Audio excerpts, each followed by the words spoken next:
Hello, everybody. Welcome back to Cinema Savvy. It is myself, George, joined once more by Tayte for another episode of the Untitled Monthly Movie Show, the series in which we go through everything we've watched in the month that's just been, whilst talking about a few other things if they are worth bringing up. And based off that thumbnail, this month is going to be a bit different. Hardest thumbnail to do so far for varying reasons I'll get into later. But before we do any of that sort of stuff, Tayte, how are you doing tonight? Yeah, doing okay. Once again, another weird eclectic mix of various different films. I guess we've got a recurring theme that's going through most of these months of having kind of one of our director retrospectives coming through. So at least you'll see a few films from Fincher in here. But apart from that, it is just a wild bunch of films. And like you said, it's very difficult to actually pick kind of, what to have as a thumbnail. Because a lot of the films, it's not struggling to pick. It's getting the high res images, which are PNGs. Which I'd say it was a struggle to pick. I mean, I've seen 3 new films this month, but realistically, those 3 films that have all come out from this year, only one of them, I've actually, gone out to go and see. The rest have been home releases. So it's like, it's a bit of a weird time at the moment. There are things in the cinema that we just haven't gone and watched, and we've got more stuff coming up soon that we're gonna absolutely watch. And I feel like looking across to London Film Festival, October is going to be crazy. That may be the biggest one of these we've ever done. We'll have like 20 films each. But no, it's just a bit of a weird month, really, isn't it? Yeah, it's one of them. I mean, the elephant in the room is obviously the WGA and SAG strikes are still going on. I think they're at the point now where the general public are now very, very aware of these strikes. The people that don't know film are now realizing why they're on strike and what else is happening. And it's one of them where obviously we're heading into award season. I know Ren's flying out to Venice today. I know that Venice starts on Thursday, 31st. I think Ferrari's opening Venice. I could be wrong. But we're getting into that award season. We're getting festivals. We've got Venice. We've got TIFF. We've got obviously London, New York's having days in the next month as well. And it's going to be really interesting, sort of shaping at the end of the year, because there's been a tragic delay, which we kind of knew was coming, which was Dune. At the same time, we were on a stream when it was announced, and there was this but there was this very relieved we started doing a Fincher as we were doing a video on Seven. So there was something about getting in the best possible way of saying the only positive of that was basically us realizing we're not just dedicating 3 months to not promote something that's not coming out. But yeah, it's very weird trying to do videos. I know a lot of Americans. We've got Ahsoka with TV as well, but I know a lot of podcasts. I was going to say, on top of that, the Killer trailer came out today. So yes, and it was his birthday yesterday when our first episode dropped, which I had no idea in the world about. And the poster dropped on Sunday, and our retrospective started yesterday. We have nailed the David Fincher week, so everyone go check out our Rating 3 review, which is clearly his favorite film. But yeah, it's going to be really weird talking some of this, because we're probably only going to end up dipping into normal conversations as well as we always do. And what I guess we'll go with is, obviously we want people to comment what they're watching, but let us know. I'm just going to say what films you're looking forward to seeing that are coming out this year. I know it's a really awkward way to say it, but predict if the film will actually come out this year. That's the prediction there. we've got some big ones in December. I think the December ones are going to have to stay there. Ironically, the 3 of them are all Warner Brothers, and they come out in the space of 2 weeks, which isn't a good sign that the same studio has 3 films out in the space of 3 weeks. But yeah, it's a very strange month, and I can't even say it feels like COVID, because when COVID came and we were doing videos, it was a really easy way to reboot the channel. Everyone's at home, the films have had to stop because no one can make films.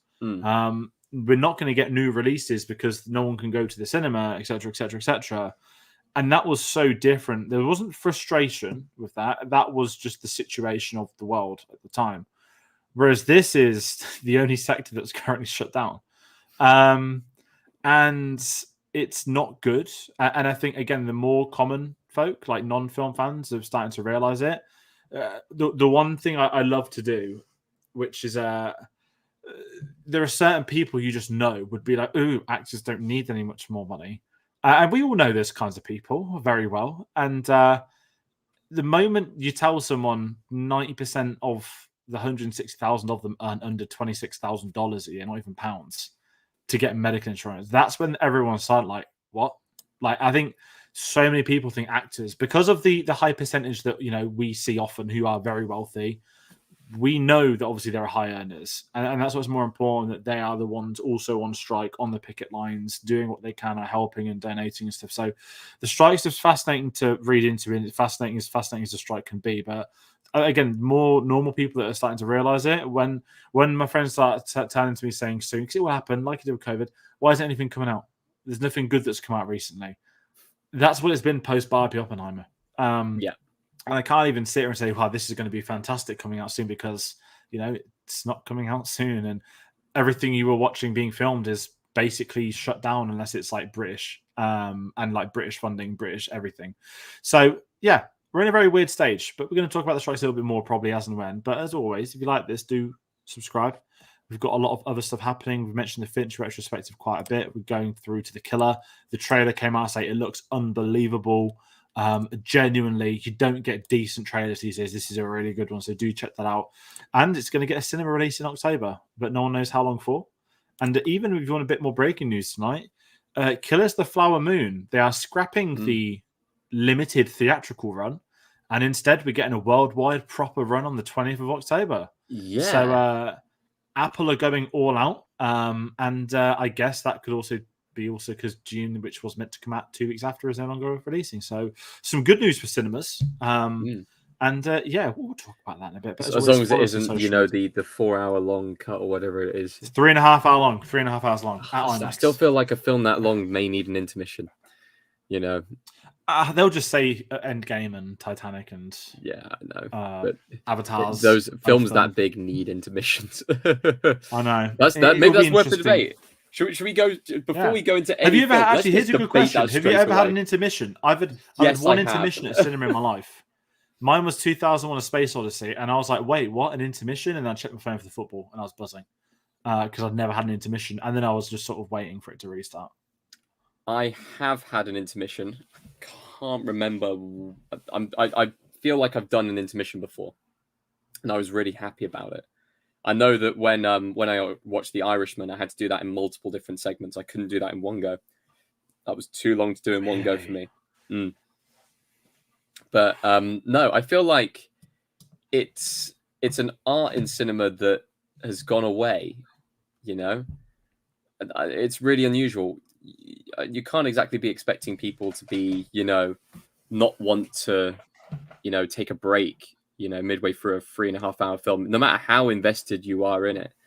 I feel like for the cinemas themselves, that gives them enough, time to, build up their extra revenue through, I don't know, extra drink sales, extra popcorn sales, gives everyone the chance to, go to the toilet and whatever, take in kind of the first act, shall we say, and then kind of push forwards towards the finish. I feel like it would, it'd be a welcome return to cinema if we brought back the intermission.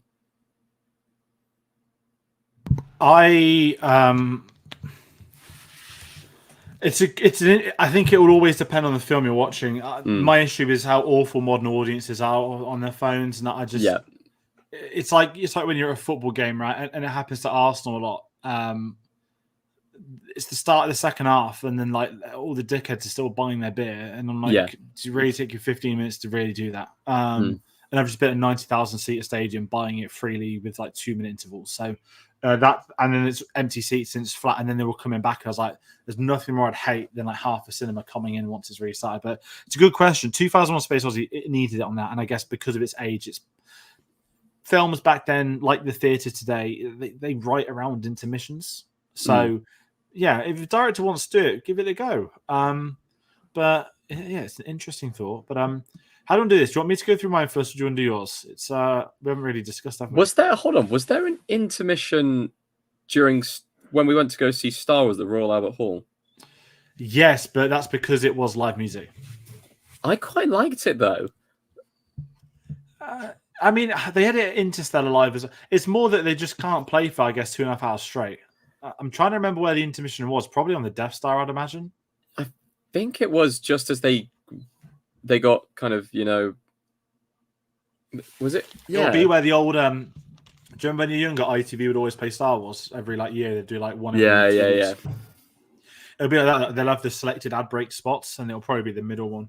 Yeah, but the live concerts always have to have them sort of beating the beast, and they had one, true. and a couple of others. But should I go through mine first? I've watched this because it's you go for yours first. I've had a very weird variety, and it'll explain the thumbnail at the end. But as always, Thursday night films are what I'm just gonna say. TV quickly. The only thing I've watched this month is TV is Ahsoka, and the first episodes were last week. But except for that, my Thursday night films, there's a bit of a theme that might pop up throughout the week. But Thursday the 3rd, double bill, The Running Man. Finally ticked off an Arnie film I've wanted to watch since I was younger.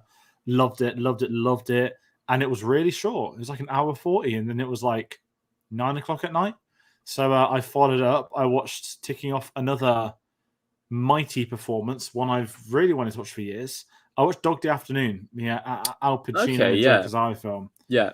Sidney Lumet directed. I absolutely loved this. I knew nothing about it. I didn't know it's based off real life. I didn't know what the story was, no nothing. I just knew it was an Al Pacino film, and it was between Godfathers. And it was just after Godfather 2, maybe. I can't remember. So the real life instant was between Godfathers, but this was, I think, 75. But unbelievable film. One of the best ones I've seen this year. Performance, everything. Nominated, obviously, for Best Film. You know about the John Cazale streak. He appeared in 5 films. All 5 got nominated for Best Film at the Oscars. Taken way, way, way too early. But if you were trying to get your Al Pacino fix, Dog Day Afternoon is... I don't want to say he's turned into caricature, but you get 90s Al Pacino. And to me, there's we're going to talk about Pacino later on. Yeah. And it's 70s Al Pacino, I genuinely think is not the greatest actor of all time, but you look at his run in the 70s and then you sit at the scene, you can put that against any actor that's ever been anywhere. And then you get 90s, which is still pretty great, but it's the cocaine era. Let's just get it out there. But I then saw a film that I thought came out months ago, but didn't. Well, it's UK release, certainly didn't. I watched Joyride on the 4th, the comedy. Oh, okay, yeah. I thought it was some of it was really funny. I didn't like some of it, which was more the awful. I guess this is going to depend what people's music taste. There's a whole K-pop segment, but I thought it was very funny. A lot of people I know liked it. I do like checking Letterboxd, see the people I know what they think of stuff. I don't really do star rankings. I do them, but I don't worship them. But it's done very well. Not box office, but the people that have watched it really liked it. The issue is that no one really went to watch it, but it's actually quite moving at pieces. I just want to point out, because I don't know how the film is. I haven't seen Joyride yet, but that joke is kind of made in 80 for Brady earlier on this year, and that film's terrible. But they made the K-pop joke one first. Well, not quite K-pop. They go with backing dancers. And then they have to prove their backing dancers to a bunch of people to get them kind of on their side, shall we say. Do you think they'll do a sequel? And it's them getting to Birmingham for Tom Brady's first game as owner of Birmingham City Football Club. That would be Hollywood really insane. Made it. St Andrews. Yeah. But it's really interesting because I saw that on the trailer and I was like, they've ripped that straight. I'm sure there's other films that have done it first. I'm sure there are. Yeah. But the fact that there's 2 films this year doing the same joke, and I mean, I watched the trailer, the joke didn't land too well, and the joke didn't land in 80 for Brady. So, studios don't learn, do they? It's one of them issues where I know it's a struggle to get people in for R-rated comedies, and that's the thing that they struggle getting audiences in. And I've always said they're the films now that are really streaming that Friday night. You don't really go to cinema for comedies.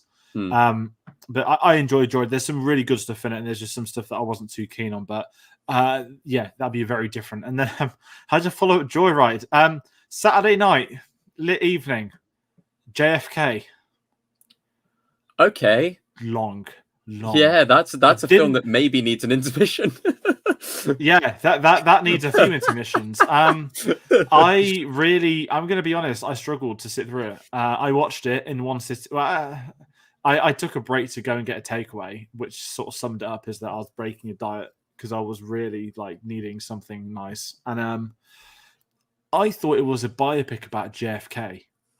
I didn't realize that it was story about obviously with the first conspiracy after, which is fine. I'm not a conspiracy theorist, but there are legitimate ways to look at certain conspiracies, and the JFK with the Kennedys, I guess both of them. There's a lot to read into.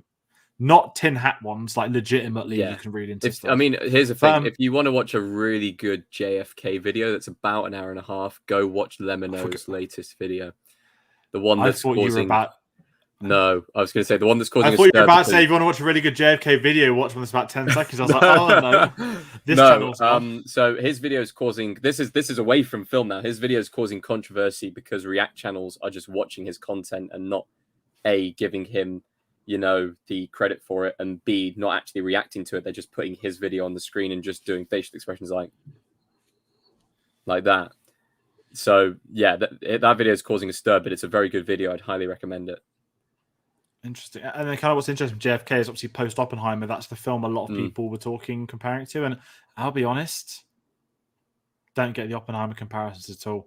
I've never seen it. All I know is it's a long film. Yeah, honestly, there's a lot better Oliver Stone films to watch. But yeah, I wasn't a fan. And then recovered with Carlito's Way on the 8th. I was off work, and in the evening, I was like, I want to tick off another Pacino film, a 90s one. Carlito's Way, I liked it. It's not my favorite Al Pacino film. I've still got a few more big ones to watch, but yeah, it was fine. I think because I had it confused with Scent of a Woman, and I always thought Carlito's Way is going to be the one where it's, the hooah. There's none of that yet. And then going back to my favorite Thursdays, Thursday the 10th, watch Goodfellas again. A Thursday night film, chill out. Still unbelievable. Absolutely love Goodfellas. Then on the 11th, I finally watched Barbie. Absolutely loved it. It's great, I haven't laughed that much at the cinema since 22 Jump Street. I just couldn't stop laughing, and I was listening as well. So it's really interesting getting other people's perspective on the film. So that was quite an interesting experience, and I kind of want to see it again. I'm going to pick up on Blu-ray when it comes out. I'm going to wait till it comes onto home release, but I'll be watching it again. Yeah, 100%. And I think it's on digital in the next few weeks, so all the HD memes are going to pop up. And then I was doing a lot of reading after Barbie. One thing I found amazing, not to plug Letterboxd, but they did an interview with Greta Gerwig, and she basically listed every single film that she has inspiration for Barbie. One of the most obvious ones was Wizard of Oz, and I've had that on 4K for a couple of years. I've not got around to watching it. Obviously, I saw it as a kid, but I've not seen it in about probably 20 years. Yeah. So I rewatched that. Can't really add much to the Wizard of Oz discussion, but I will say that the 4K remaster, it's scary at times how good these films are looking from the 30s now. And I don't think HD's ever had this effect where, it looked good, but I don't think it's had the level 4K has. That's like my own. I think it's a lot easier to scan stuff now, and they get better quality. I think the approach to releasing classic films on 4K is different to Blu-ray. Blu-ray was like, get it out in HD. Now it's about restoring old projects. I don't know if you've seen this stuff about Cinderella go viral recently, that there's a lot of Disney films at the cinema. Yeah, I have seen that, yeah. And the Cinderella 4K, they've got side-by-side frames with the 90s remaster, and it looks like a different film. And they're basically saying how they've been able to obviously preserve the film cells, not like color them or anything, but they've been able to really, clean them up, tidy them. And Cinderella was, from the stills I've seen, looks remarkable. But anyway, that aside, well, I guess you could say very quickly, just on that point, Wizard of Oz, you got, is it Wicked coming out next year, or part one of it? Have they delayed it for this? I think they're filming 2 parts, right? The one where they've part 1, so 2024. Bet that moves. Bet you anything that will go. But they're doing it in 2 parts. But I've never seen a Wicked. I know kind of what it's about, but I'd imagine there's a big. When that eventually comes out, that'll be massive. It will. And then following up on the Barbie hype, I finally ticked off a film. I think you'll be shocked to know that I've never seen this. I saw The Truman Show for the first time. Obviously, I love Jim Carrey, which kind of makes that worse. Okay. I mean, I kind of knew what it was about, right? So, it's one of those films where you don't need to have watched it to understand it, but I loved it. Okay. No, I kind of expected you to have seen it. I've seen that a long time ago. I know. I love Jim Carrey. He's one of my favorite actors. I mean, okay, we're going to go into a discussion with Andrew Nicol later, so maybe that will come up again. Yeah. Okay, that's sound. Then, as to catch up to a couple of 2023 releases, No Hard Feelings. I watched. That's probably the only film we've both watched this month together. That's fine. That's fine. We'll talk about it more when you watch it, but Yeah. when we get to yours. But I am. I liked a lot of it, and I didn't like some of it strongly. So it's one of those. Then I watched Rye Lane, which is on Disney Plus. Absolutely loved Rye Lane. 1 hour 20-minute. Oh god, I forget the name of the director. British sort of. I don't want to call it a rom-com, but it's romantic set in London with comedy aspects. But I don't want to call it a rom-com. Really worth having a look at. A BFI funded project. I remember it coming out of cinemas. I just missed the chance to watch it. 1 hour 20 Disney Plus. Everyone go watch it. Really, really good British film, and that's the kind of film I can see like getting a sneaky like best British film nomination for the BAFTAs. Really enjoyed that. Then I followed up Rye Lane. Got to my Thursday night again. Always the chill night. The Irishman. Ironically mentioned it earlier. First time I'd seen it since the cinema. Did it in one sitting straight as well. That was my main target. Do it in a sitting. And it's in the parallels of watching Goodfellas 1 week and this the next was insane, because I remember before The Irishman came out, there was so much hype on. He's got De Niro back, he's got Joey Pesci back, he's got Al Pacino involved, he's got them all together again. Harvey Keitel's in there, and I didn't watch it at London Film Festival. I went to the cinema release they did for it. I think it was The Everymans, and I hate that chain, which says how much it means. And I liked it when it came out, and I always felt I was missing something. And I think in my headspace, like a lot of the people, I probably thought, oh, it's like Goodfellas, but 30 years later and longer. This was quite an experience watching this for the second time, right? Because I'm not saying I've matured in a 4-year window, but it's the reading of a film is very different now to then. And The Irishman is the opposite of everything you can think about Goodfellas, and it's too easy to talk about Goodfellas. And I was reading some reviews from the time, and one critic called it like Scorsese's Goodfellas apology, trying to make out as political. It wasn't political in the sense of redeeming anything. The Irishman's a story about basically I guess you could say the ending is how lonely it is to be a gangster, to end up in a care home with every single one of your friends dead, a family that doesn't love or care for you because of how terrible a person you are. The Irishman was a really bleak film. Even the murders are shot quite cold, long distance, no over-exaggerated close-ups, nothing like mashing editing. It was a really patient film. And it just elevated it to me seeing this now. And I was really not surprised by it, but I was really sort of overcome by it. And I just thought it was an unbelievable film. And I can't sit here and say one of Scorsese's best. I've not seen enough of his films to get into that discussion, but a lot closer to good, because the concept of Goodfellas is how fucking cool is it to be a gangster? Yeah, pretty much. And there's nothing wrong with saying that. Like, obviously, it's not cool in the logic of it, but the way it's shot, the way it's edited, the way it ends with Ray Liotta as well, saying how much he basically misses it. It's two completely different films, which is why I absolutely loved doing them a week apart on that Thursday. So, Little Irishman tangent aside, I then did a very weird double bill on the 18th of the Friday. I watched The Most Violent Year, Jessica Chastain, Oscar Isaac. Didn't particularly care for it. Didn't really know what to expect. By the title, you think it's not like action or anything, but it was just a very different film to what I thought. It would be just how people spoke about it as well. And then even to get even weirder than The Most Violent Year, I followed up and I saw Office Space for the first time because I had an absolute shite week at work. Yeah. I've never seen Office Space. I knew the memes. I'd known the memes from it, but I'd never seen it. I liked some of it. I didn't like a lot of it. It's very American. Oh, yeah. And it's quite interesting how sort of 20 plus years later, like offices are like that now. But not like it now. I guess they were back then. But it's interesting watching comedy like this pre The Office. That's what I was more taken back by, because you'd think that The Office set everything in motion, but I guess it really was this. And there's a lot of likable stuff in it. Just very weird. I guess it's like a stoner comedy, really. I know it's about work, but yeah.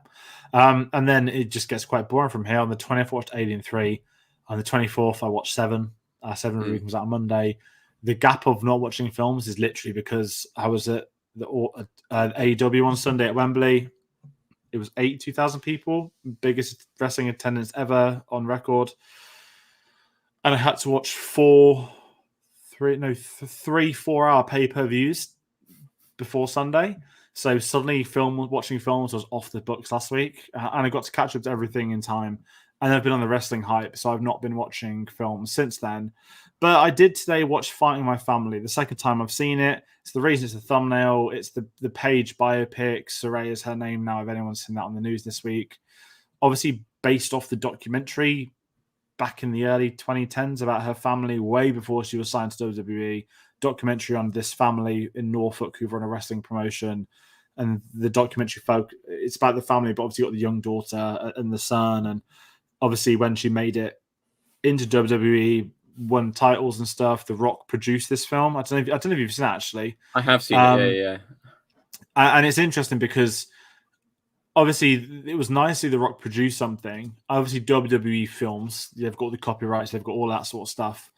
But it's mad still seeing Florence Pugh in it, because obviously we know Florence Pugh's like A-list, and I don't want to say it's like her unknown film, but because this sounds really dumb, because she looks the least like Florence Pugh, like she's got black hair, it's tied up, she's wrestling, she's obviously a bit younger still. It's so. I think this was Florence Pugh in before she did dramas, basically. I mean, she was still doing dramas, I think, at that point. That's like, it was kind of commercial, but not commercial, which is crazy. And it's just really interesting. I mean, the cast, to be fair, is like, you got Lena Headey, Nick Frost, Jack Lowden as well, another great young actor. And obviously, you got full of cameos from the WWE lot as well. Stephen Merchant, I can't remember if he directed it as well as write it. But Fighting My Family, the reason I kind of watched it was so AEW on Sunday. Obviously, it's at Wembley, the first wrestling event there in like 30 plus years. Long overdue. She wrestled. The whole story with her was obviously she had like broken back, was meant to retire, etc., etc., etc.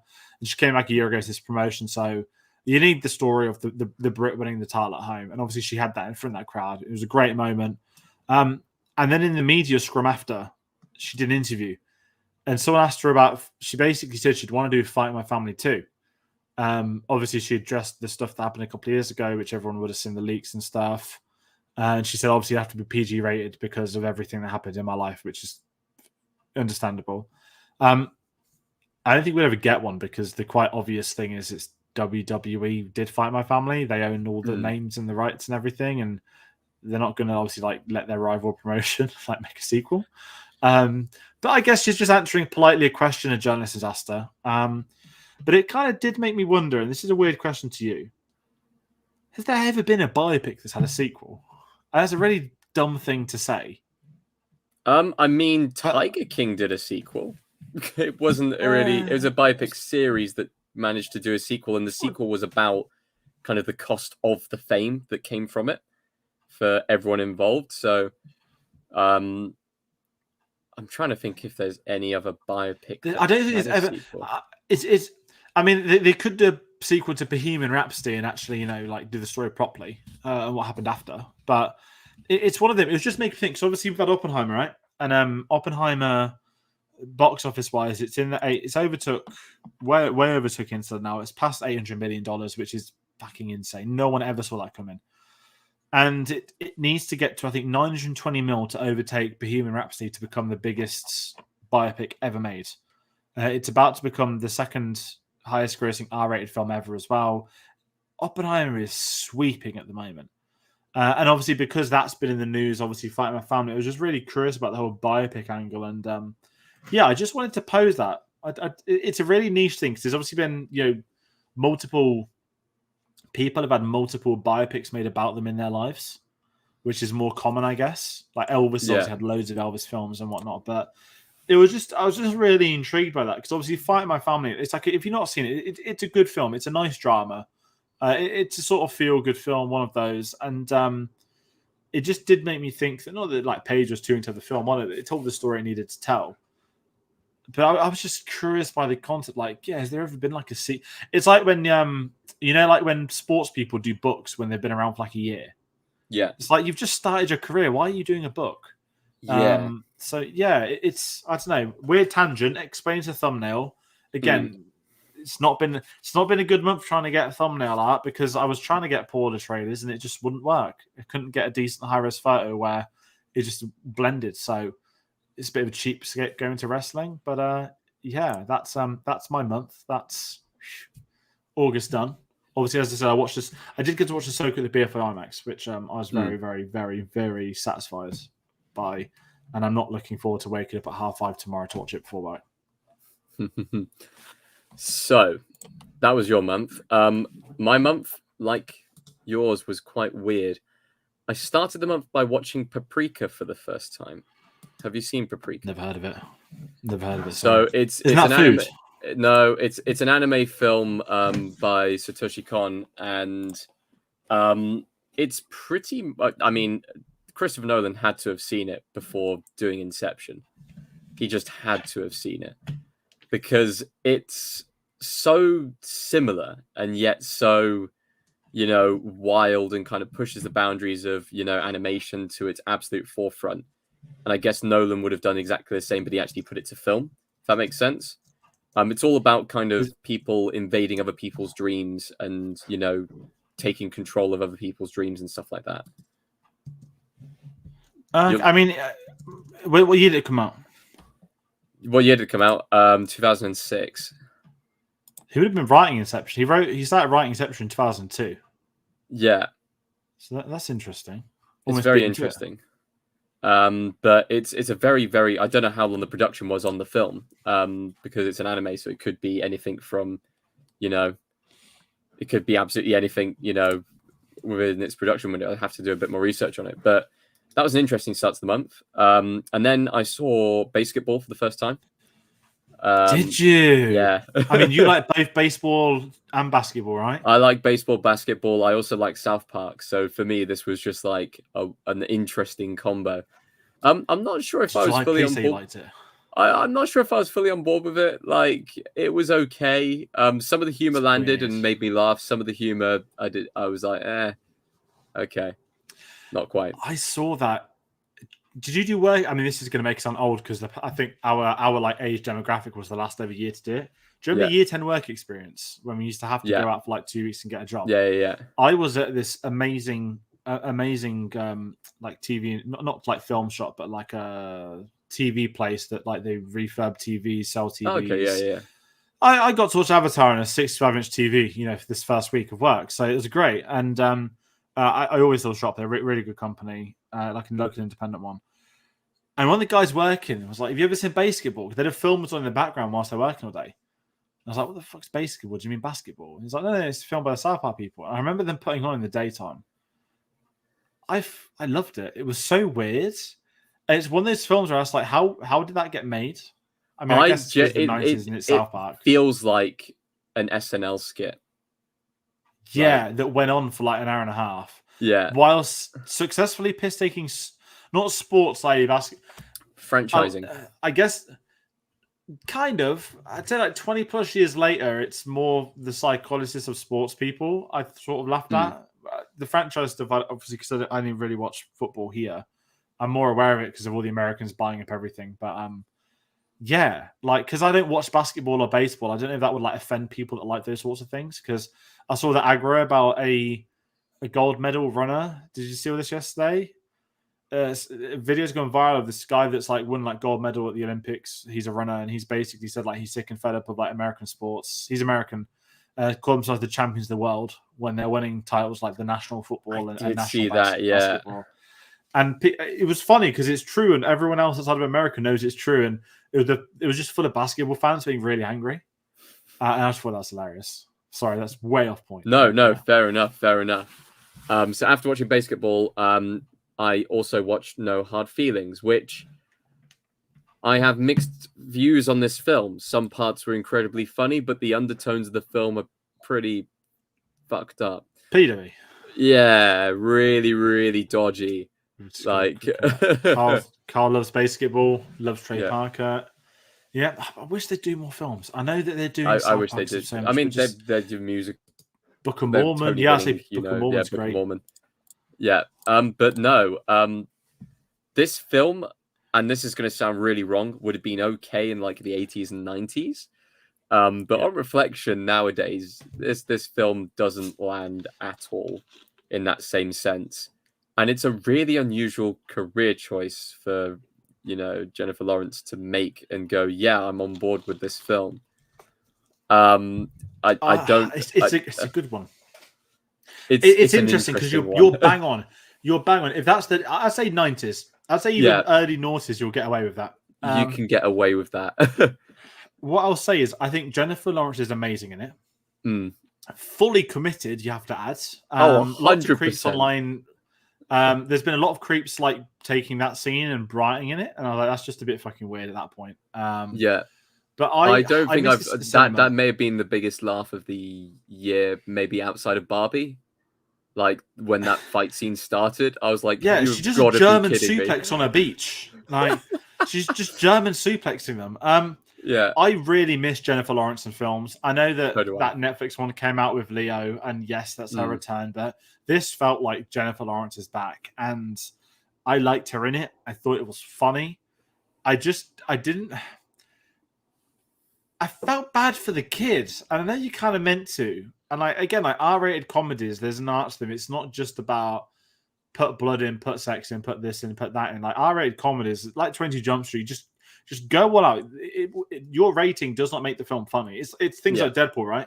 The one thing I hate is when people are like, oh, we need an R-rated Star Wars. No, like you don't need blood to make Star Wars interesting. You need a good story and good characters to make them interesting. And I despise the parents this film, which are meant to do.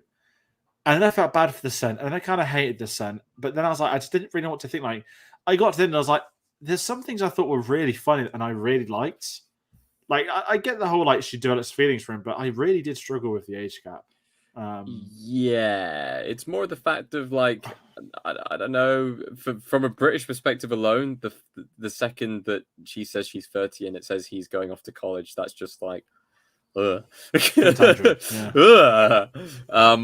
like, it just doesn't settle. She's good in it. She's really good in it. She's great in it. She's fine in it. It was weird seeing Matthew Broderick in the film as well, but yes, yeah, that was weird that film. I don't know what else she's got in production at the moment, but like I said, with Jennifer Lawrence, I know that people will always moan like post Hunger Games, there was the she's everywhere, that sort of thing. I'm like, she's an A-lister. The A-lister of A-listers. I know that people always moan about Marvel and that she didn't want to be blue and stuff like that, but it was one of them where she has a presence in the industry and it's been missed. And I'd like her to do not more commercial films. That's really unfair, but this was her sort of doing a commercial film, but it didn't really work out in that way. So we've got a great comment by Carl. I don't know if you want to bring it up now or at the end of the your... maybe do it at the end. She's got 5 films coming out or in production. Good. East of Eden, Mob Girl, Burial Rites, Sue, and Die My Love. So loads and those stuff. Some in pre-production, some in current production. But I know she's a mom now as well, so it's great. But yeah, bring back J-Lo. I love her. Sorry, if you want to go on. Anyway, I watched the first Meg film and regretted it. I was like, should I hate watch the Meg 2, The Trench? And after seeing the Meg 1, I was like, if the second one's meant to be worse than this, I don't think I can put myself through it. I heard the second one did the cardinal sin of it's a shark film, but it focuses on all the humans, not the sharks. Apparently so. And there's dinosaurs in it as well, and there's not even that much. It's a shark film, you won't catch me there. Yeah, I know. Anyway, a very interesting rewatch. I rewatched The Eternals, and realistically, I think on retrospective, people have been way too harsh on this film. I quite enjoyed it on rewatch, but maybe that's because the pacing for me was a little bit better because I'd seen it once. Did you pause it at home? Did I what? Did you pause it? Did I pause it? No, I didn't. Fair enough. I'll be honest. I've not gone back to it, and I think I'm the same. Like I think because that was, I'm not going to call it the first bad Marvel film. I know a lot of people that really like The Eternals. If you watch it again, it's not a bad film. It's actually, there are some things in it that are dumb. Like, for example, the deaf character being able to hear through sound waves. That's hearing, you dumb piece of shit. But like, the film I remember really liking the speedster, basically from all the footage. That's how like Again, I've not seen The Flash. I've seen enough clips from it because it's all over Twitter being terrorized every day now. But the speed running is a real big issue in films these days. But that's the one thing Eternals nailed to me was like the speed stuff looked bloody fantastic. Yeah, and that's how it should be done. Looking at you, superhero running quick. They handled all of the characters with all their different powers really well and showed off a really nice family dynamic, which you don't really see outside of the big kind of come together films. And yeah, it balances. The villains are good in the film. It balances it out really reasonably well. The one thing that I dislike about it is the fact that they just forget about the events of the film for the rest of the MCU, barring a few news clips. Well, Captain America, I can't remember what they changed the name to. New World Order. Yeah. No, I think that name's gone. I don't know if it's because Brave New World by WWE at the end of it. That's it, maybe. The rumors is that it will introduce vibranium, and the vibranium is going to come from the giant hand in the sea. So brilliant. Took you 5 years to acknowledge that giant thing sticking out of Earth. Okay, interesting. That's murmurs. That's not leaks. That's not like set photos. That is supposedly how they're going to bring vibranium into it. Of course, the X-Men, and have the multiple governments going for each other, which brings in, of course, Harrison Ford. Interesting. Sorry. Okay, but no, I thought it was an interesting rewatch. So it filled my afternoon. Then I watched Alien 3, which I actually quite liked. I sit on the liking side of it, but not fully the assembly cut. Not fully into. Yeah, I watched the assembly cut. I watched the better cut. Not fully into the realms of it's an amazing film. I'm just like, I liked it. It was okay. I'll watch it again in maybe like 4 or 5 years' time. I won't talk about that film just yet because I want to talk about that film at the end because there's a whole story behind it. But I've got a film on my screen looking through our letterbox and stuff like that, which I will go to at the end.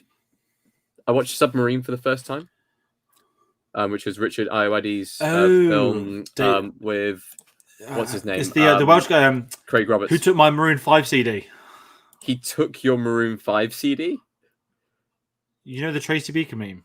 Who took my Maroon 5 CD? Yeah. Craig Roberts, yeah. So, yeah, him. I haven't seen him in anything since Being Human. So it was weird. I know Submarine's an old film, but it was okay. But this started the run for some strange reason this month. I watched a lot of films with narration over the top, self-narration of characters, self-narrating their lives and stuff like that. We'll come back around to that in a bit. I didn't know, although I am planning to next month. Then I watched Seven, doing the Fincher retrospective. Really enjoyed Seven, and we're going to have... I haven't seen it yet, but the game's probably going to be one of the first things that I watch next month. Then I watched The Founder for the first time. I've got a brilliant story about this film. Go on. I've not seen it, but I can tell. Michael Keaton's doing a private autograph signing at the moment. Now, not to ruin the 80s Batman fans, but from everything I've ever heard from people in the industry, online, everywhere, Michael Keaton is a terrible person. And okay, you can't judge someone based off an autograph, but I mean, in his first private signing a few years ago, there was a black and white, no Birdman, no Spider-Man, and no The Founder objects to be signed. Everyone was interesting. Like, The Founder. So the behind the scenes is he doesn't like where Marvel's gone, so he won't sign anything for Vulture. He is still bitter. He didn't win the Oscar for Birdman, so he won't sign anything related to Birdman. And The Founder is due to some legal behind-the-scenes drama that happened that not enough people know about. So I don't know if Weinstein produced it, but there is, I believe, a producer involved with The Founder, and there was a humongous behind-the-scenes aggro with Keaton and the producers on that film. He is also so Bob and Harvey were executive producers. I mean, the film was produced by Jeremy Renner, so you know Renner. Yeah, I've not seen it. I do want to watch it. Because I've heard about it. It's but, do you know if anyone's curious about Keaton, I can tell you how bad his last autograph signing was. I can tell you what he did. The company rented that house during COVID for him to sign. They spent like a day prepping. But I know how autograph signings work. They'll have like thousands of people that send stuff in, all organized by everything. Took them like a day to set up. Then he texts them the next day saying he won't come into the house because of COVID. They've got to bring it all out to his garden. Well, the garden of the house, not his house, the house they're renting. Then he was sat on a table in the middle of a street signing autographs. Then he told the companies running it, only my assistant will pass me items to sign. But obviously, because these companies have hundreds of people that have, paid and done a service, that happened. And then he got bored after 3 hours, and he just literally got in the car, drove home, and had a half-finished autograph sign. And obviously, he got paid in full for it all. So all these people that have spent probably $400, $500 on Michael Keaton autographs never got them. Yikes! And now he's doing a second private signing. Big up the 80s Batman fans, not me. Cillian Murphy's doing a private signing they've announced today. Sorry to detract your conversation. Yeah, go on. Cillian Murphy, one of the rarest autographs in the entire world, hates public appearances, hates signing in the streets, about to win the Oscar. Let's be honest, he's winning the Oscar. Post Oppenheimer, guess how much a Cillian Murphy autograph is going to cost? I'm going to say, considering Keaton's was $500, Downey Jr. was about $800. I have a guess for someone whose street autograph goes for $350. Guess how much Cillian Murphy is at a private signing? Am I thinking he's going cheaper, or is he going more expensive? I'm thinking, I'll say it's really cheap. I think he's going cheaper, and then I'm going to be like shocked face when he puts up like $750. I'm going to go 50 quid. Okay. I'll tell you this: for autographs, this is cheap. £180. That's pretty cheap. I'm going to send. If it's still there by next week, I'm gonna send that quad in. Yeah. For a private signing for an A-list actor who has a franchise in Peaky Blinders, a franchise in Batman, who has an Oscar campaign about to happen. The beauty of the signing is why I'm going to take part. He's clearly only signing it in Ireland because it's offering UK people to ship it to a UK location. So he clearly isn't part of the let's go to America and sign. But sorry to go on an autograph tangent, but no. Cillian Murphy, bargain price. Back to the founder, though. Back to the founder. Do you know what? Keaton's, he's not the nicest of characters in the film, I'll put it that way. But the film itself, I really enjoyed it. I had loads of fun with this film. And I thought it was going to be one of those films where I just kind of put it on the background and just kind of like, sit and have a lazy Sunday afternoon. I got really invested in this film. It's a really well shot film, really well edited, really good script, really good performances all round. You'll enjoy Nick Offerman's performance in it as well. Is Offerman in it? Yeah, he is. He's one of the main characters. It's just gone on Netflix, hasn't it? I've seen it on their homepage. It has, and that's why I watched it. And no, really good, worth the watch, I would say. I really enjoyed it. I'm trying to think, what year did it come out? The Founder, it was 2016. 2016. So it's just after Spotlight, right? Yeah, it would have been. Yeah. So I'd imagine he's on a bit of a run, right? He's done Birdman, he's done Spotlight. He's probably thinking Founder, third drama. This is my moment. No, apparently not. It's interesting. Again, I don't know the guy. Watching the film, it feels like not an Oscar bait film, but a film that could have very easily. It was trying to be. Yeah. It could have very easily. It's the sort of one, right? Won awards. Very easily won awards. From my limited knowledge, it reeks the sort of film that went to Sundance in January, got bought for an expensive amount. People thought brilliant. It's the McDonald's film. It's got Keaton. This is going to be a really weird niche Oscar pick, and then it just got nothing. Yeah, I think it just faded. Anyway, I did watch a new film in the cinemas this month. I watched Teenage Mutant Ninja Turtles: Mutant Mayhem. I enjoyed the film. I mean, all the films, all the animated films nowadays are going with that same art style, so you're getting used to it now. But once again, this film had some good writing to it. It had quite fun, high energy, had a nice story, had loads of character moments. I've never been a fan of TMNT, but I really enjoyed the film. I thought it was nice. It was a good film. I heard it was really good. I was meant to do a cinema double bill of that and Gran Turismo, but I just I finished work and I was on a race because no, I'm not going to cinema tonight. So that's why I've seen nothing at the cinema aside from Barbie. I just literally haven't been asked. So next film I watched was Tinker Tailor Soldier Spy. Just because I wanted to watch I was like, I want to watch a spy thriller. I want to watch a John Corey's spy thriller. And I was like, this one will do. This one will do. So that was the first time I'd seen it since release, actually. So that was interesting. But that film's really interesting for the fact that it has pretty much every single kind of British actor, male actor, in that film. You just list them off. and they're in there. And it was parts of the film where I only really remembered the main characters, and I remembered Gary Oldman. I remembered what's his face, Tom Hardy, Tom Hardy, Benedict Cumberbatch, Mark Rylance, not Mark Mark Rylance, Rylance, Mark Strong. Well, Mark Is Rylance Rylance is in the film. Rylance is in the film. Are we ready? Here we go.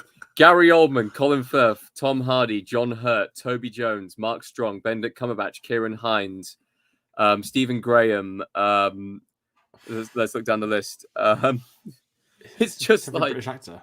it's just like ridiculous. I remember when it was coming out. That was like the first time. That was the first one I watched where I discovered that. Hold on, not every spy film is James Bond.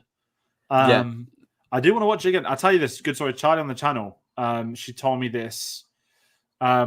She won a BAFTA competition years ago, and I think she has a quad poster signed by the entire cast that she won at a competition. I think it's her parents. Don't know if it's still there, but I remember her always telling me that, and I was very jealous. That's a poster to win. And that brings up a debate, which I wanted to bring up for this one.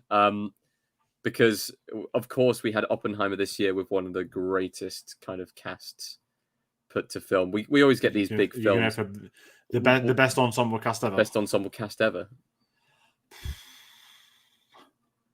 Because over the last few years, we've had some fantastic ensemble cast films. Thinking back to your Once Upon a Time in Hollywood. Thinking back to I love the ensemble casts where you could say any of the Avengers films have a good ensemble cast, but that's kind of manufactured. So it's my favorite ensembles are where you watch it like 20 years later, right? And you've got actors in their prime at the time who are big names, and then you've got these really young actors who've all gone on to be like A-listers. Now, it's not a film, so I can't put Band of Brothers, but I think Band of Brothers is the best cast I've ever seen. That is probably in the best anything. Cast. Yeah. But in terms of an ensemble film, I'm going to try and avoid saying Oppenheimer for recency bias. You have to put Lord of the Rings up there in terms of prestige. They're every single person. It's normally the films where like the entire industry wants to be in that film. So how do they get into that film? Yeah. And I think Lord of the Rings has to be up there as one of the best ensemble casts ever made. Yeah. I don't ever consider Star Wars to have an ensemble. No, because they made them, if that makes sense. You have like 3 leads, and then you have a couple of supporting actors. That to me, that's not an ensemble. But no. Oh, there's something. Oh, that's going to really frustrate me. I saw something. I mean, JFK had a pretty phenomenal cast, all things considered. Even got like a really young. Oh God, not Mike Rylance. Why is he in my head all the time? What's his name from Yondu from Guardians? It's got a really young. Michael Rooker. Yeah, Rooker. Like JFK, like the cast in JFK is unbelievable. The Irishman's ensemble is pretty spectacular as well. Normally, you're looking for the prestigious elite dramas, and it will either be elite based on the source material or on the director involved. You could say any of Scorsese Lord seems of the to Rings, pull them in. Scorsese pulls in ensemble cast with every single film he does. And then it goes into like it's like what the actors said about Nolan, right? These actors that pops up in Oppenheimer for a scene, they're like when Christopher Nolan calls you answer. And I think Scorsese, like Scorsese, Wolf of Wall Street, from my memory, has a pretty. And again, right, look at Wolf of Wall Street in the context of 2013. Who the hell is this like Margot Robbie born? And then here we are 10 years later, and she's just produced Barbie, which has gone to make 1.38 billion. And is in the top 15 of all time, highest grossing film. So it's, I think the best ensemble is Tinker Tailor's up there. It's right up there. In terms of British cast as well. Oh, yeah, 100%. 100%. It's a fantastic question, though. But yeah, anyway, I'm going to talk about 3 ensemble films now, back to back to back. Crazy Rich Asians was my next film I watched. On my bucket list, that's meant to be really good. It's really good. It's a very light-hearted film. It's a very light-hearted film, and I really enjoyed it, actually. And the Joyride director wrote that film. It was a big hit at the time, I know that. So I really enjoyed it. I finally managed to get around to watching Asteroid City, which was absolutely not what I expected. That film was very far away from what I expected it to be. Wasn't expecting it to be a play, kind of a retelling. Film. Yeah, it was odd. Really odd. I'm not sure. It's not my favorite Wes Anderson. It was okay. Like, I don't know. I feel like post Grand Budapest, I haven't really enjoyed his films as much as I'd like to say I've enjoyed his films. I wasn't the biggest fan of French Dispatch. I didn't really like Isle of Dogs. So, I'm in a bit of a weird state because all of his films before them I actually quite enjoyed. I know that we talked about Life Aquatic last month, but no, anything from Bottle Rocket all the way through I really enjoyed. But post kind of Grand Budapest, which I think is his magnum opus, I haven't really enjoyed his stuff as much. It's been a bit more out there, shall we say, outside the realms. I mean, it's pretty. We got Henry Sugar coming soon. I know it's short films, but yeah, I mean, we'll see how that goes. September. But... I think it's going to be the end of September. It drops on Netflix. I was going to say, yeah. That's interesting. And today, this isn't the last film I'm talking about, by the way, but it's the last film that I watched in the month. Today, I watched Human Traffic, which also has a very interesting ensemble cast. We're talking John Sim. We're talking a very young Danny Dyer, which I wasn't expecting. Sean Parks. It was a weird film. It was a very weird film. I quite enjoyed it. It was definitely a product of its time. It's about kind of the drug and kind of EDM scene back in the 90s. So interesting, fascinating film. Worth a watch. It's on Netflix. So, if you're bored, get a dose of your 90s in. Anyway, the 90s. In fact, no, let's put it out this way first. This month was my birthday. Every single year for my birthday, I usually watch my favorite film of all time, which is Gattaca. And this year, instead of watching Gattaca, I thought, do you know what? I'm going to see what other films, because I haven't actually seen any of Andrew Niccol's other films. I've heard of his other films, so Lord of War with Nick Cage, which is meant to be actually quite good, which I didn't end up watching in the end. The Host with Saoirse Ronan, which I never watched as well, which was panned and released. I know that he's got another film coming out. I can't remember what it is, but he's looking at doing a Gattaca TV show now to expand on the film, which I'm really excited for. And as I was scrolling through his films and various different things that he's written for, including The Truman Show, which if you watch The Truman Show and you watch Gattaca, you go, yeah, same writer, makes sense. I came across a film called Simone. It's his first film after Gattaca, because Gattaca was his first feature. And Simone is about a greedy film studio exec creating an AI program to take over the lead role in the film. And that piqued my interest. Very contextual. Wow. Okay. That's incredibly contextual. Did you go for the Al Pacino wow then? It is, because Al Pacino is the lead star in the film. It's Al Pacino, it's Rachel Roberts, Evan Rachel Wood, Winona Ryder, Jason Schwartzman. It's a very odd film. It's not what I expected from it. I did expect one thing and it went down a different route. Instead of it being kind of like, hey, this studio execs doing kind of really shitty stuff and taking the jobs away from other people, they lent into the angle of the public not really caring too much and actually becoming obsessed with the character, and he's trying to keep the AI a secret. GPT. He's trying to keep the AI a secret throughout the entire film. That's basically the premise of it.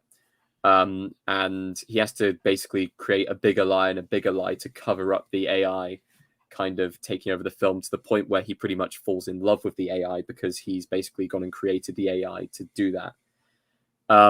It's a fascinating concept. It's a very weird film. There's not many sets in the film, and it takes a few interesting twists and turns.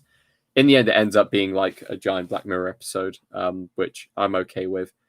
But I feel like it's one where I would love to have rewritten it, especially given the events that we're going through right now with the various different actor strikes and, that whole thing on the actor strikes of, AI taking over and, taking a scan of someone's face and sticking them in films and that person becoming a star. It'd be very interesting to have this film remade with modern context. That's all I'm saying. But the film's called Simone, and I think it's worth hunting down if you wanted to watch something. Interesting. I hadn't heard of it. I've been on the Al Pacino hype. There we go. Some crossover there. But that's it. The AI. It's really interesting when you get these sci-fi concepts from like. Your mic's gone crackly, mate. Right. It's gone early. Back.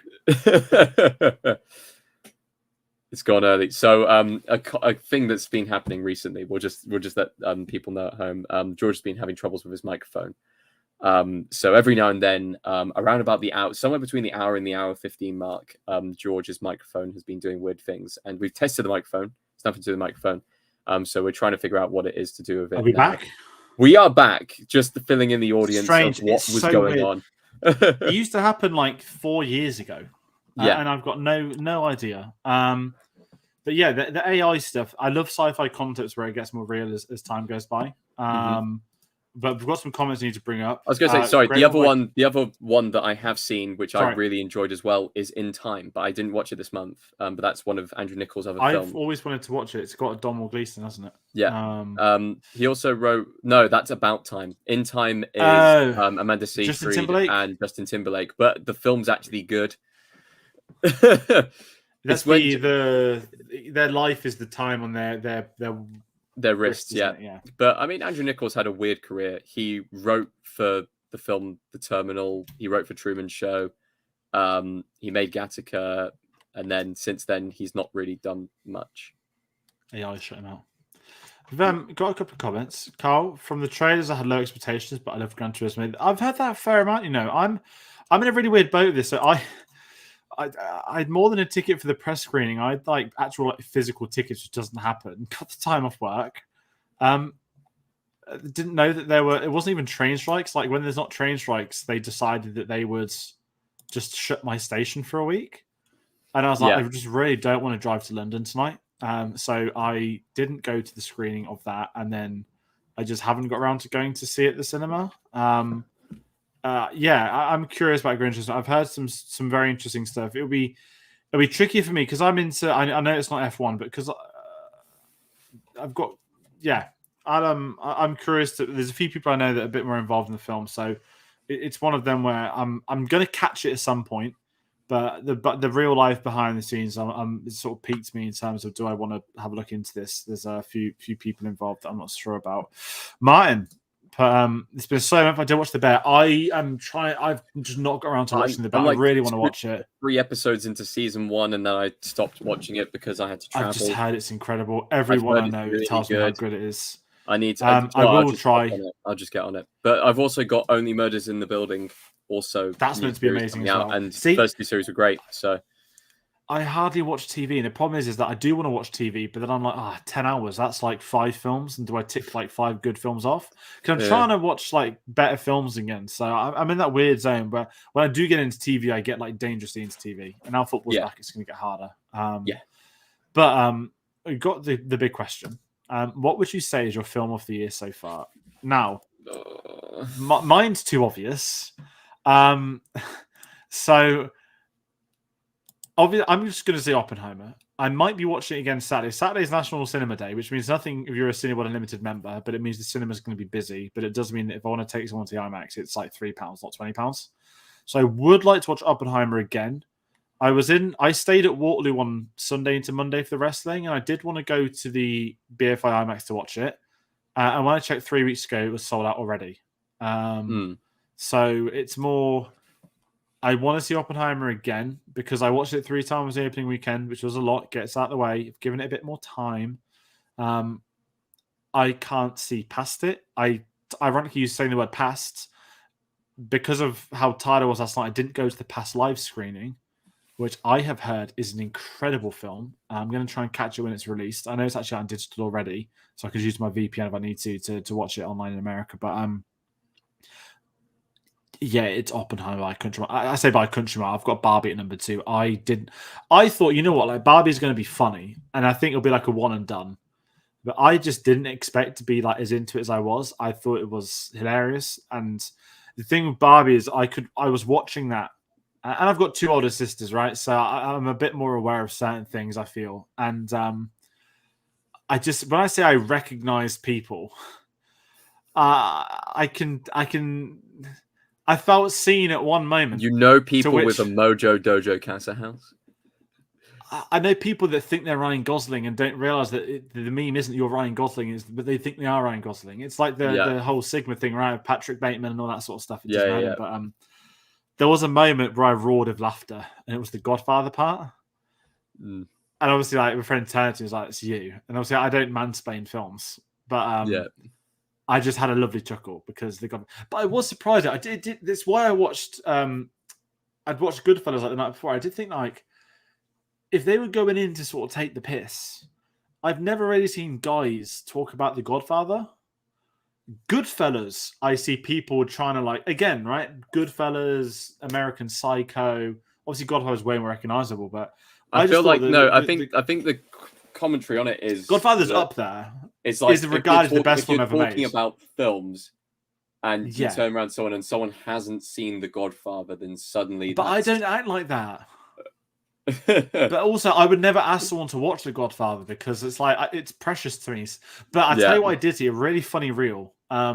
Someone got like the worst letterbox reviews of Barbie, but only ones that mentioned Godfather.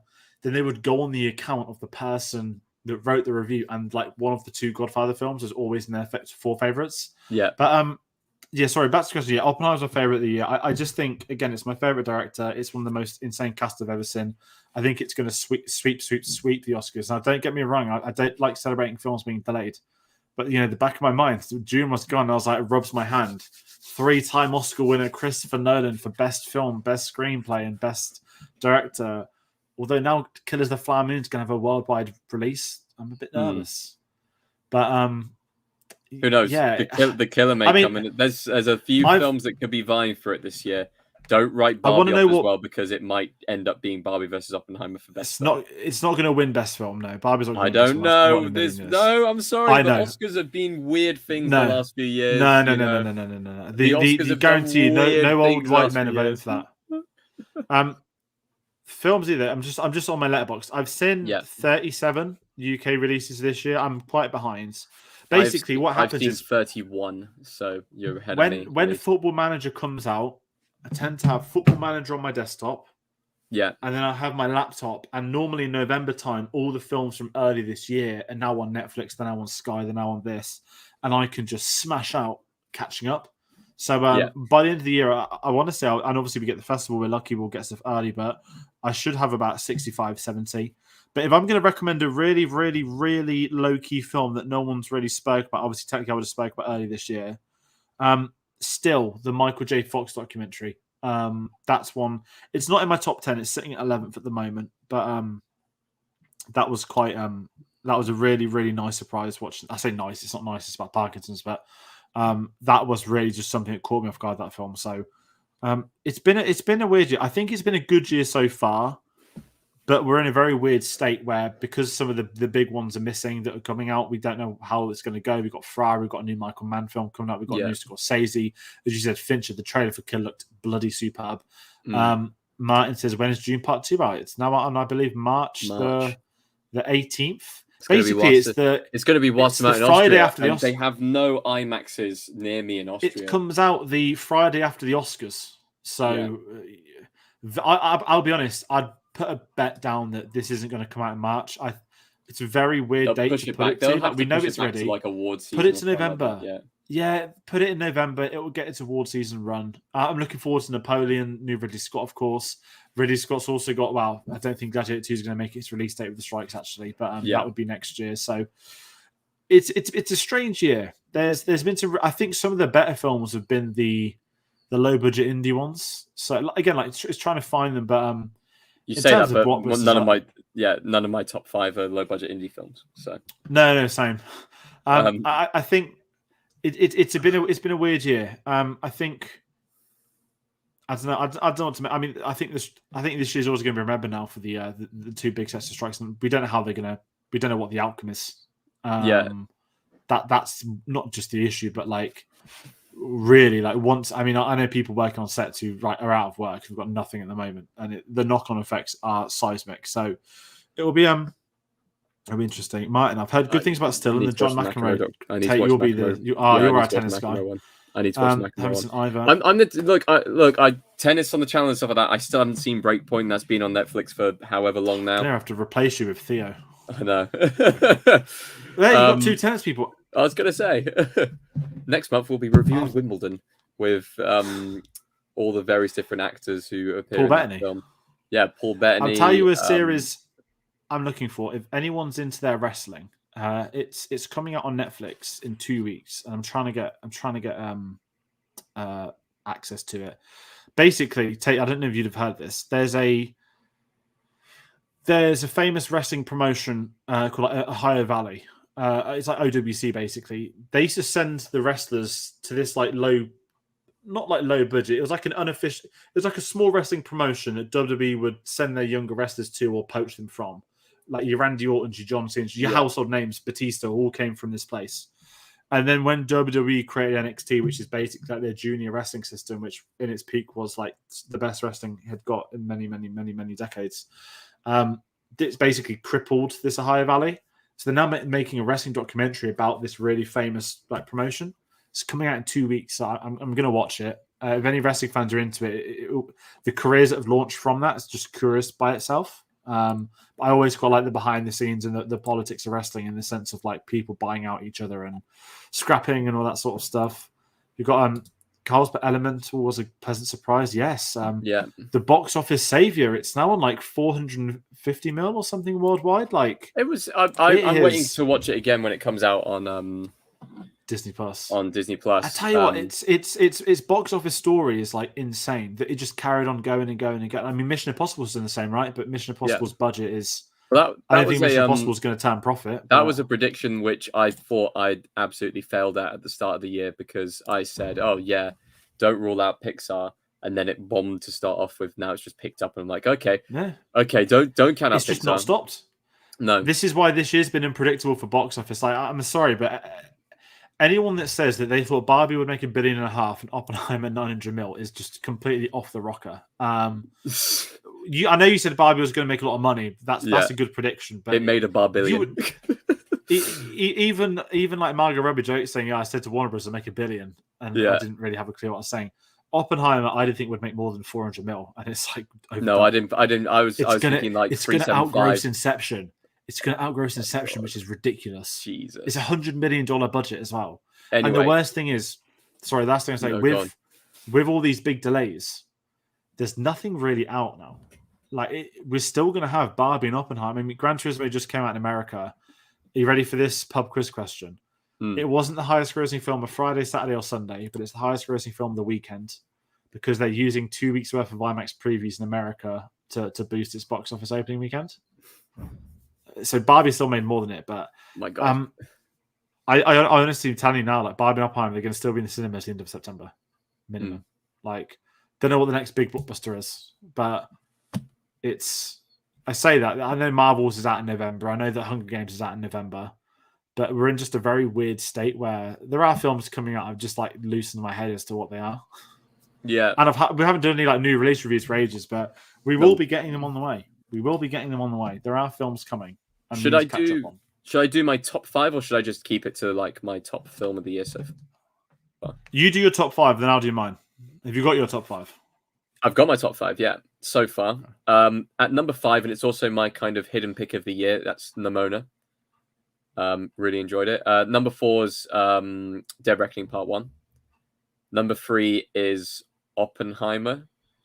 Number 2 is Barbie. And number 1 is Across the Spider-Verse. Okay, number 5, just edging out Fablemans. I've got John Wick. 4, Mission Impossible. You're counting Fablemans? I'm counting that as last year. It was Oscar season. Okay, well, it's sixth. It's sixth. It doesn't count. That's fine. Yeah. Fifth, I got John Wick. 4th, I got Mission Impossible. 3rd, I got Spider-Verse.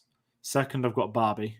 1st, I've got Oppenheimer. That's fair. Spider-Verse, I think it's out soon on Blu-ray. I hope. So that could maybe re-leapfrog, but the Barbie second viewing is going to be key for me. If it's still as funny, then it will sit there. If not, it'll probably drop off slightly. But it's not been a bad year. It's just been a frustrating year in the sense of what's happening behind the scenes. And it looks like there's no ends to this. I mean, like even the Ahsoka stuff. Like, fair play to any of the American outlets I follow that aren't covering it.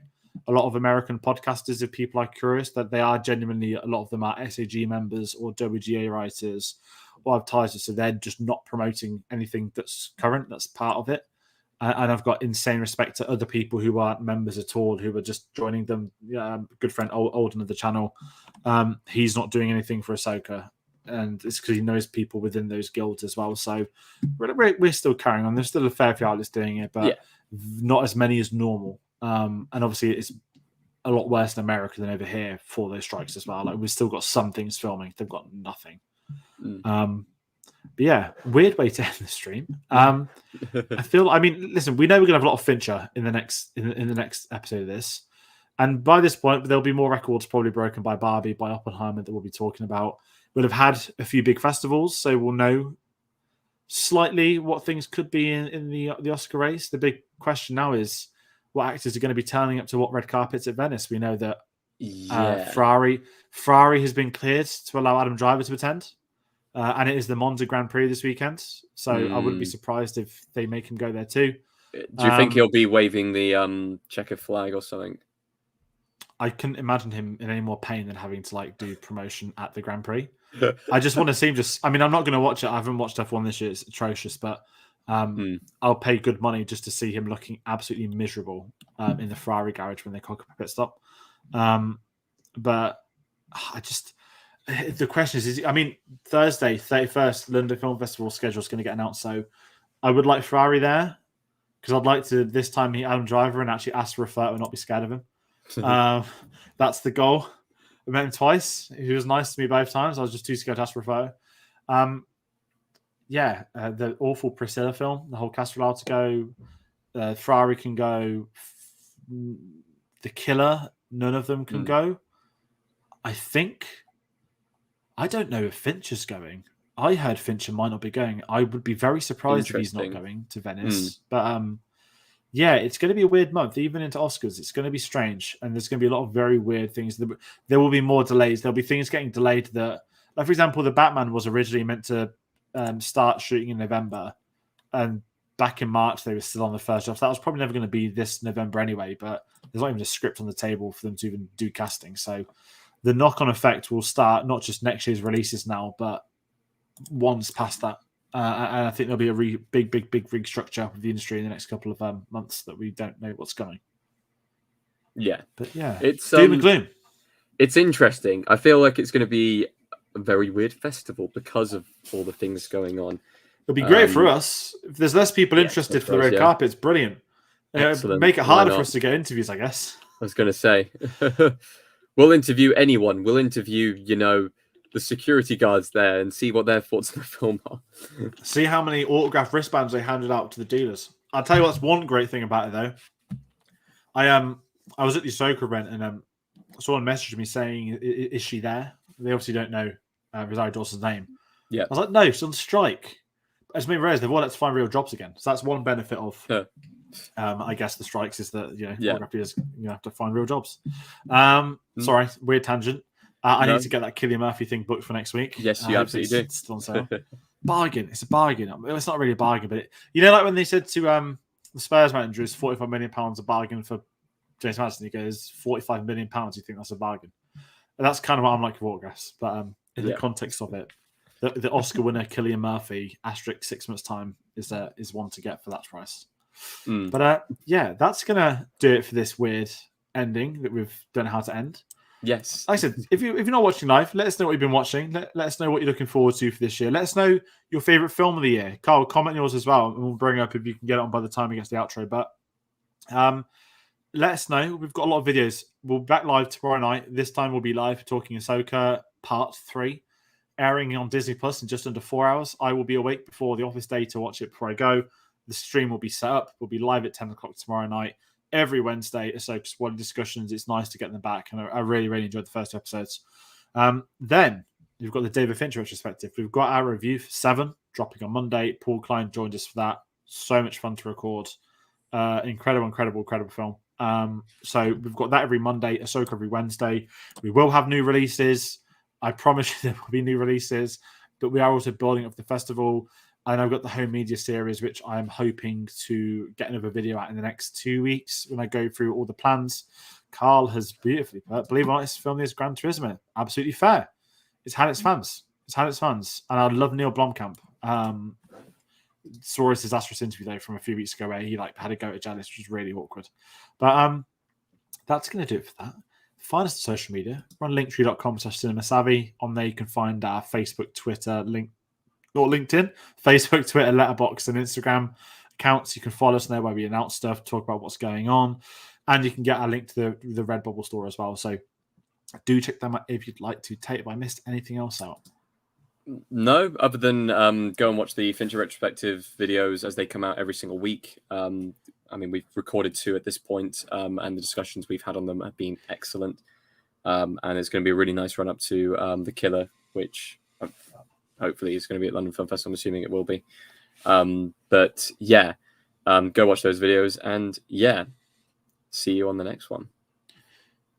Take care. See you then.